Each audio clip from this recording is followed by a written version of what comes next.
Welcome to the podcast, where we introduce you to incredible humans who share their journeys with the mission to inspire you to harness your own inner tenacity to drive your life and career forward. And now, your host, Rona Pierce, live from Unleash US in Las Vegas. Hey everyone, we are here at Unleash 2025, live from Fountain's Boardroom. I'm so excited to be here with John Federman. He is a friend of the podcast. I know you've been on the podcast before. How are you doing today? I'm doing great. So, John, you currently serve as the CEO of Higher Road, right? Yes. Can you tell people more about you and what you do best? Sure. About me and what I do best. I think that the job of the CEO is pretty simple, and that's making the team accountable, and frankly, recognizing that we're only as good as how strongly the team believes in what they're doing. And so my job is to plug that in, make sure people understand that they're part of the whole, and that we wouldn't be doing what we do without their contributions. Cool. You've had an interesting career, at least to me, in different industries, from advertising to like HR tech now. What's been the common thread that's driven your career across all of these industries?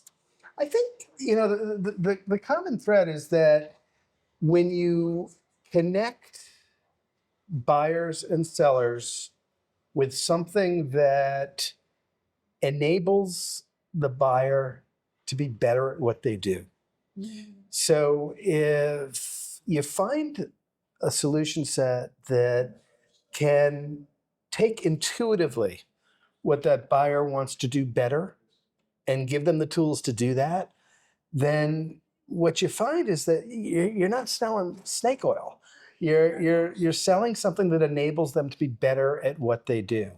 I do come from initially the world of publishing, then into the world of e-commerce, and then into the world of HR tech. And in a lot of ways, I feel like, what do they have in common? And what they have in common is creating the conduit through technology for people to be more successful. Yeah, totally agree with that. So congratulations on your award, on the HR Tech Award that Higher Road won. How do you think that recognition is changing the game for mid-size companies and how their access to data?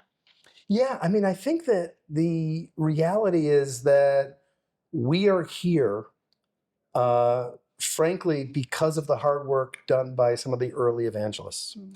And the early evangelists in our category, and Higher Road, let me just take a step back. Higher Road has solutions that include ATS solutions and onboarding solutions, and our people analytics solution, People Insight. People Insight is what won the award, and frankly, that is our most strategic product and solution set that we offer to the marketplace. What preceded us, frankly, or what gets the greatest notoriety are those people analytics products that are built for the biggest of the companies. Your General Motors, your Boeings, your organizations that first recognize that the last category of business that wasn't data-driven was your people operations. Engineering, sales, marketing, they've all become very data-driven. HR was largely, and I'm speaking in generalities to make the point, but was largely qualitative. And as such, the understanding of the levers, the strategic levers, weren't well understood in the organization. So our award suggests that we're at an inflection point where that data-driven opportunity isn't just for the biggest of the big. Now, let's make a distinction.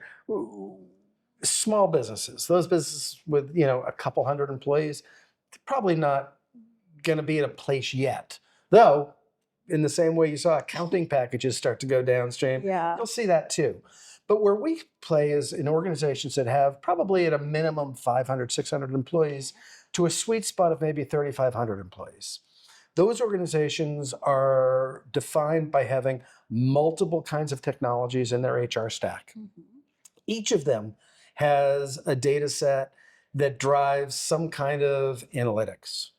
The challenge is that until you have a product like a People Insight, it's laborious. It is incredibly time consuming to try to create a common view of bringing all those data sets together to get one source of truth.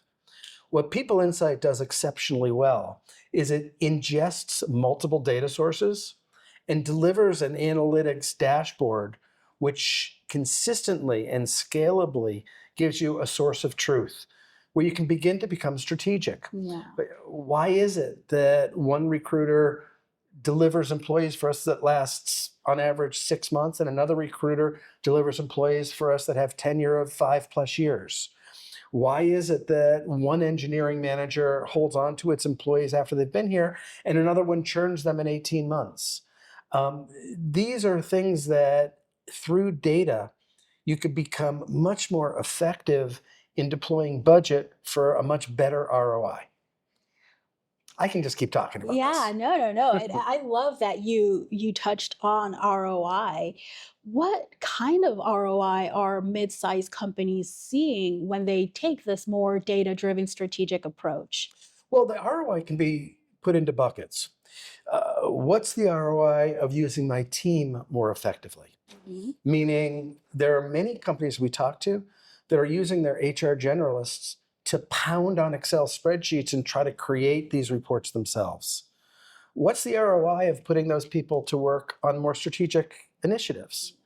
The other is what's the ROI of spending money better on recruiting? From a TA perspective, we have a dramatic ROI, meaning without the data, how do I know which of my partners are best performing? Mhm. How do I heavy up my spend on those that deliver the best for me? Uh, those are things that aren't just gut check, qualitative guesswork. They're data driven, Yeah. and that delivers a quantifiable ROI.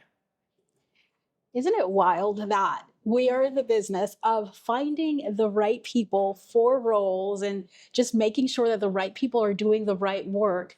Yet for decades now, we've tried to make HR generalists and TA people into data analysts. And uh, why do you think that is?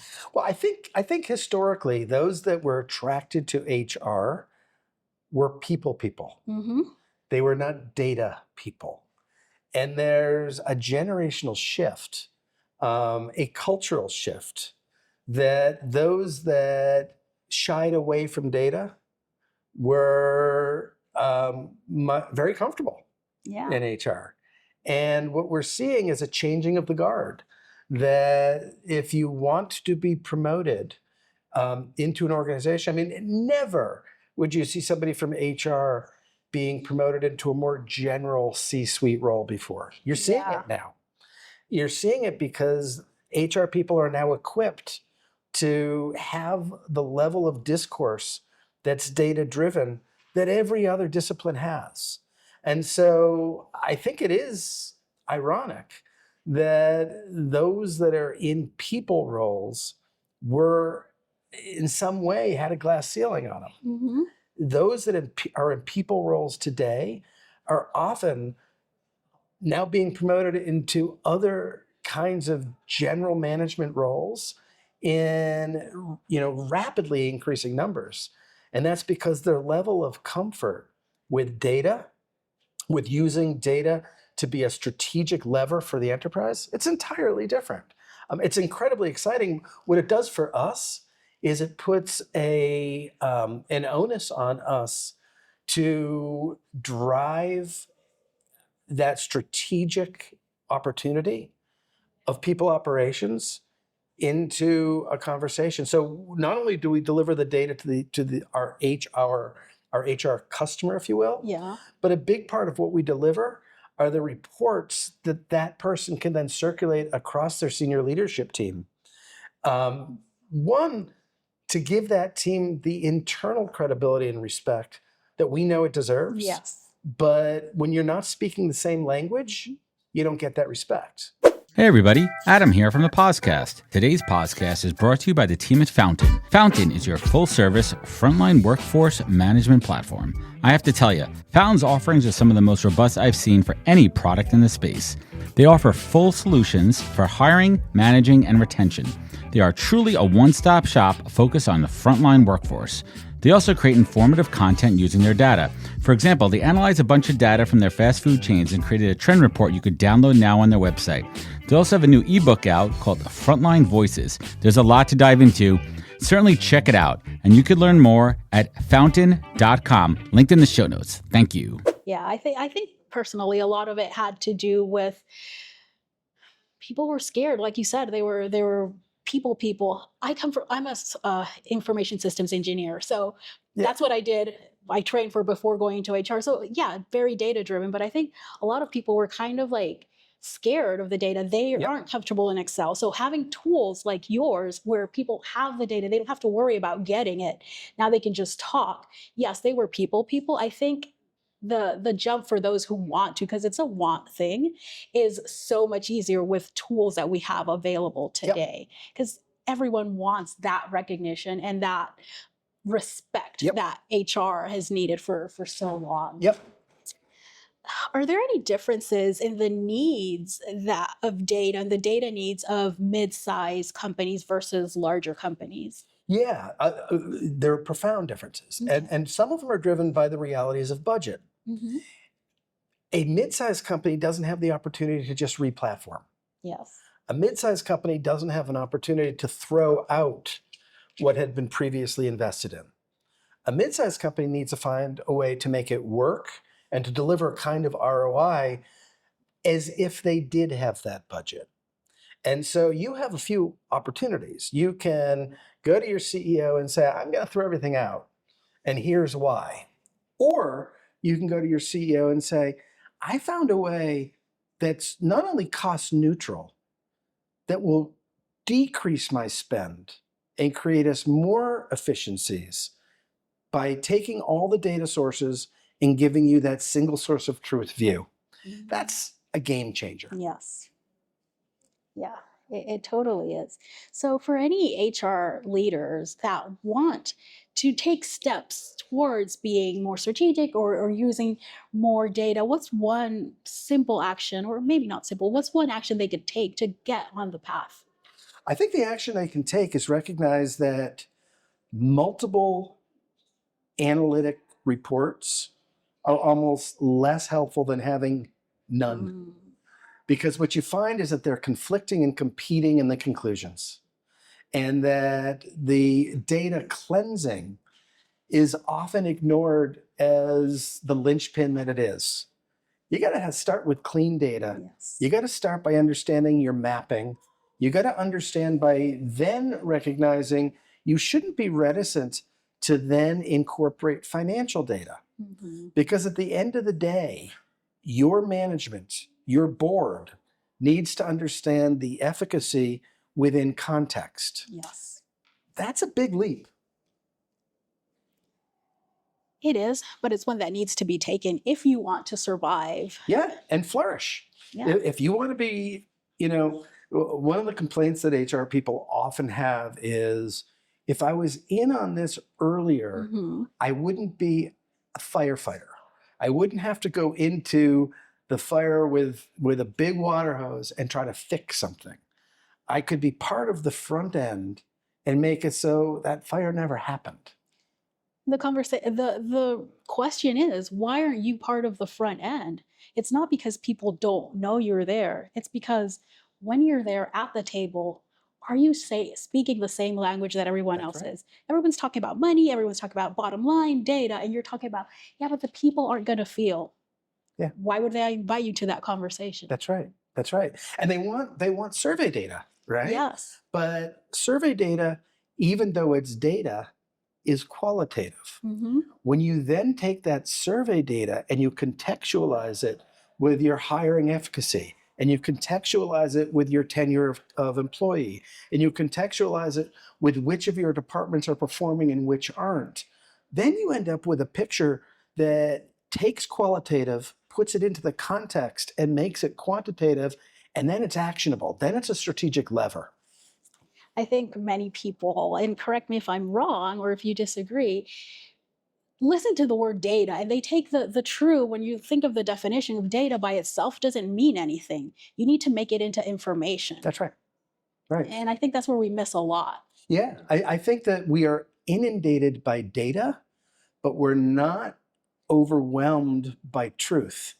And each individual piece of data can be 100% accurate, but without the context of putting it into how it interacts and culminates with other data sources, how they inform each other, you're not really getting the full story. Exactly. I've loved this conversation. It's been fun. And I want to get a little, totally changing gears and talk a little more about you. I have a few questions, like rapid fire questions, just whatever comes to mind first. Yeah. What's one leadership habit or mindset that has been key to your success as a CEO? That if I don't understand where my employees want their career to go, I can't be good at my job. Love that. What's one piece of career advice that you've ignored and you're happy you did? Stay in your lane. Tell me more. You started with, you've been in different industries. Mm-hmm. People would suggest, why would you do that? And the reality is that as a person, who thrives on the process of learning, it has created for me an opportunity to never feel stagnant and to understand that there are some common truths of people leadership. There are some common truths of organizational appropriateness that transcend industries. And, there is some benefit to having fresh eyes. It's not to denigrate or to downplay domain experience and its importance, but I think that that's a balancing act. I agree. So last one, what's one moment in your career that has shaped how you lead today? I think early in my career, I was lucky enough to have a mentor. And recognizing that the role of a mentor, being mentored or being lucky enough to be thought of as a mentor, is my ultimate leadership goal. If someone says to me, you are my mentor, I'm walking on air. Oh, amazing. Love that. I've loved this conversation. I've enjoyed it too. How can listeners connect with you? Please get to me at john.federman@peopleinsight.com, and I'll go on and on about the role of analytics in the enterprise. Amazing. Thank you so much for being on the show today, John. My pleasure. Wisdom is forever, but for us, it's time to go. Thank you for joining us. Luckily, we'll be back with our next episode soon, jam-packed with more incredible humans. Thank you for listening, subscribing, and sharing. To join the conversation, search the podcast on LinkedIn. And to catch up on past episodes and more info, please visit www.thepodcast.com.